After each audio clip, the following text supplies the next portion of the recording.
आप सबको जय मसीह की। आज तारीख है 9/4/2026 और हम लोग सुबह का वचन पढ़ेंगे।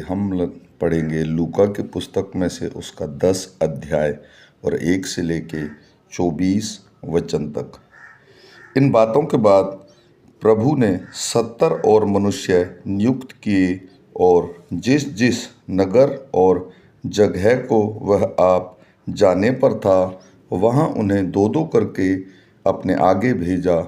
उसने उनसे कहा, पक्के खेत बहुत हैं परंतु मजदूर थोड़े हैं, इसलिए खेत के स्वामी से विनती करो कि वह अपने खेत काटने को मजदूर भेज दे। जाओ, देखो, मैं तुम्हें भेड़ों के समान भेड़ियों के बीच में भेजता हूँ, इसलिए न बटुआ, न झोली, न जूते लो और न मार्ग में किसी को नमस्कार करो। जिस किसी घर में जाओ पहले कहो, इस घर पर कल्याण हो। यदि वहाँ कोई कल्याण के योग्य होगा तो तुम्हारा कल्याण उस पर ठहरेगा, नहीं तो तुम्हारे पास लौट आएगा। उसी घर में रहो और जो कुछ उसमें मिले वही खाओ पियो, क्योंकि मजदूर को अपनी मजदूरी मिलनी चाहिए। घर घर न फिरना। जिस नगर में जाओ और वहाँ के लोग तुम्हें उतारें तो जो कुछ तुम्हारे सामने रखा जाए वही खाओ। वहाँ के बीमारों को चंगा करो और उनसे कहो, परमेश्वर का राज्य तुम्हारे निकट आ पहुँचा है। परंतु जिस नगर में जाओ और वहाँ के लोग तुम्हें ग्रहण न करें तो उसके बाजारों में जाकर कहो, तुम्हारे नगर की धूल भी जो हमारे पाँव में लगी है हम तुम्हारे सामने झाड़ देते हैं। तो भी यह जान लो कि परमेश्वर का राज्य तुम्हारे निकट आ पहुँचा है। मैं तुमसे सच कहता हूँ, उस दिन उस नगर की दशा से सदोम की दशा अधिक सहने योग्य होगी।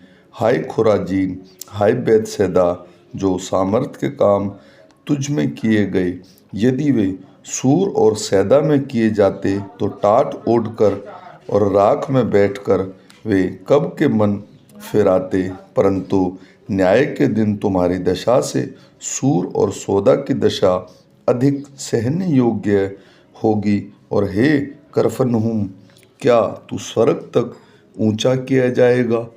तू तो अर्धलोक तक नीचा जाएगा।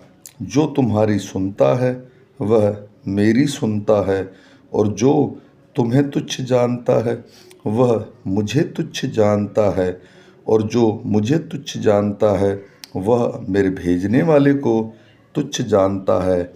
वे 70 आनंद करते हुए लौटे और कहने लगे, हे प्रभु, तेरे नाम से दुष्टात्मा भी हमारे वश में है। उसने उनसे कहा, मैं शैतान को बिजली के समान स्वर्ग से गिरा हुआ देख रहा था।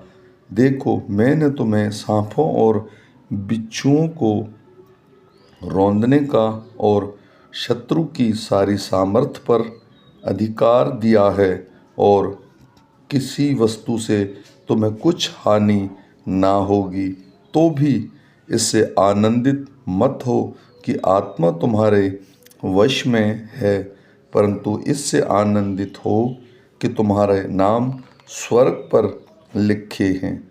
उसी घड़ी वह पवित्र आत्मा में होकर आनंद से भर गया और कहा, हे पिता, स्वर्ग और पृथ्वी के प्रभु, मैं तेरा धन्यवाद करता हूँ कि तूने इन बातों को ज्ञानियों और समझदारों से छिपा रखा और बालकों पर प्रकट किया। हाँ हे पिता, क्योंकि तुझे यही अच्छा लगा। मेरे पिता ने मुझे सब कुछ सौंप दिया है, और कोई नहीं जानता कि पुत्र कौन है, केवल पिता, और पिता कौन है यह भी कोई नहीं जानता, केवल पुत्र के, और जिस पर पुत्र उसे प्रकट करना चाहे, तब चेलों की ओर मुड़कर अकेले में कहा, धन्य है वे आँखें जो ये बातें जो तुम देखते हो देखती है, क्योंकि मैं तुमसे कहता हूँ कि बहुत से भविष्यवक्ताओं और राजाओं ने चाहा कि जो बातें तुम देखते हो देखें पर ना देखी, और जो बातें तुम सुनते हो सुने पर न सुनी। आमीन।